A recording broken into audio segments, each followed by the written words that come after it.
Hey, what's up, Frank? It's been a while. I need to make a video though, so you're over there. What is up, everybody? Welcome back. So, 2 years ago, I decided to take a look at some spookier games on the Switch. It was only the second video I've made, and I always had plans to each year continually take a look at that. So I wanted to continue that trend this year and take a look at more spookier games on the Switch. Now, all of these games I have picked up periodically through this year.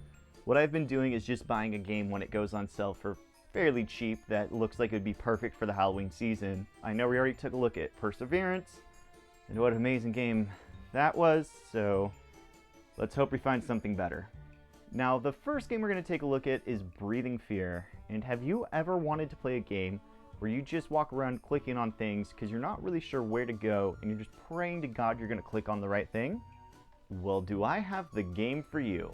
Now, to be fair, I really do like the art style of this game. I feel like I don't see too many horror games taking on the more sprite-based style like this, so I appreciate that. However, there's just way too much backtracking in this game for my liking. You play as a prisoner coming back to your house, I think it's supposed to be. I never was fully clear on whose house this was. Now, while you explore through this house, different things will happen to try and startle and scare you, whether it be writing on the wall or people popping out from behind doors. All these things will effectively raise your heart monitor down here in the corner, and once when that reaches 70, you're dead, game over, start from the beginning. Now, there's other things you can do to try and lower your heart rate, such as standing by candles, watching the fish, listening to a phonograph. However, every time you do these things, it seems like 2 steps later, there's something just there waiting to scare you to raise your heart monitor right back up to where it was. It just makes it really difficult to manage, and it feels like one of those things that you end up just kind of hoping nothing's going to scare you, so that way you can make it to where you need to be in time before you die. Now, to progress in this game, you need to click on everything. That's it. Oh, and you can't forget the backtracking. You can't forget that. Go to the attic, see you need tools to open the box, and go back to the tool shed to get some tools to open the box. To find a VHS tape, then head back through the tool shed and pass through this wall that took me forever to figure out you could walk through it to get a VHS tape player from the barn, then go back to the house, then to go down to the basement to see that you need gas, then head back to the tool shed to get the gas to start the generator, then go back inside to finally watch the tape. Oh my god! I finally got to the point where I could leave this house, and thinking this would be the smart choice, I decide to. However, while driving away from the house, this child made me crash my car and die. Moving on. Connection Haunted is probably the best game on this list that I didn't care enough about to finish.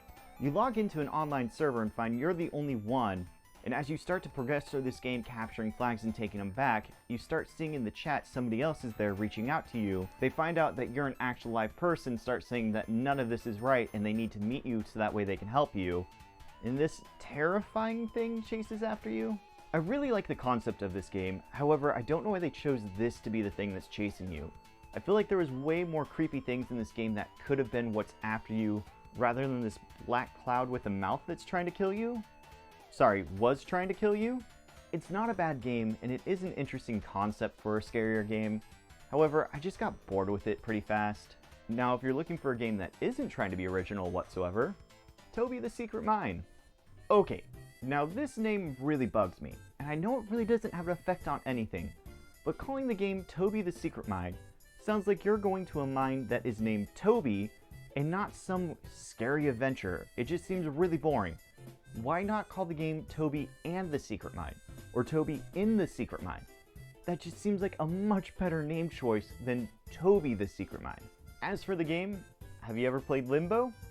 Then you've played this game. And okay, that's not entirely fair. There are differences between Limbo and this game. However, it's very heavily inspired by that, and I honestly don't think it's as good as Limbo. And one thing this game really lacks that Limbo has is atmosphere. When you play Limbo, there's this eerie atmosphere and everything just makes you feel uneasy. Whereas in this game, it's just, hope I don't hit the spikes and die. Damn it. The Child Site. Now, I'll be honest, I really did not play much of this game. You start off in this attic with all these weird big-eyed Furby toys, and the entire time you are up here, this squeaking noise is playing. No, it's okay. I didn't want my ability to hear. It's fine.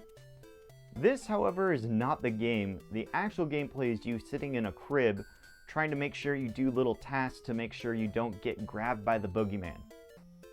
It's FNAF. This game is a FNAF clone. Oh no, he got me. Moving on. The final game we're going to take a look at is called Bloodbreed. The game starts off with the best voice acting I've ever heard. It's the first anniversary of the Kill 'Em All Meatworks massacre, when the abattoir's owner and disgraced biologist. Yeah, he really put some passion in those lines. But there's no time to focus on that because right after we hit a deer made of concrete, is my guess? How heavy is this thing to lift an entire truck up? What is this deer made of?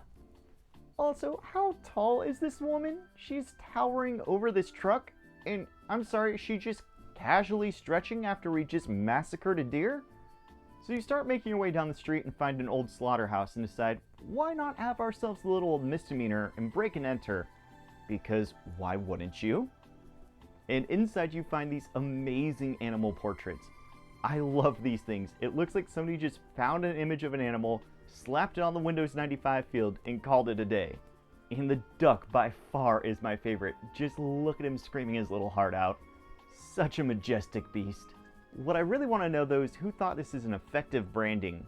Like, hey, remember those happy life animals? That's what I want you to think about when you think of our slaughterhouse. Probably is why this thing is abandoned. As for the game, it's okay. You basically just have to keep finding keys to unlock doors, and this guy chases you.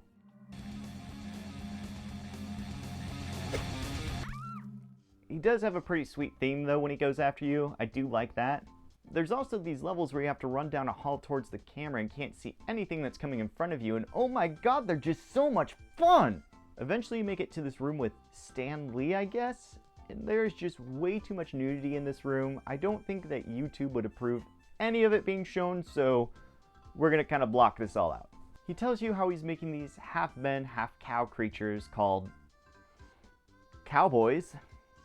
You then proceed to bite the guy's neck, and oh my god, I cared so much I shut the game off and stopped playing.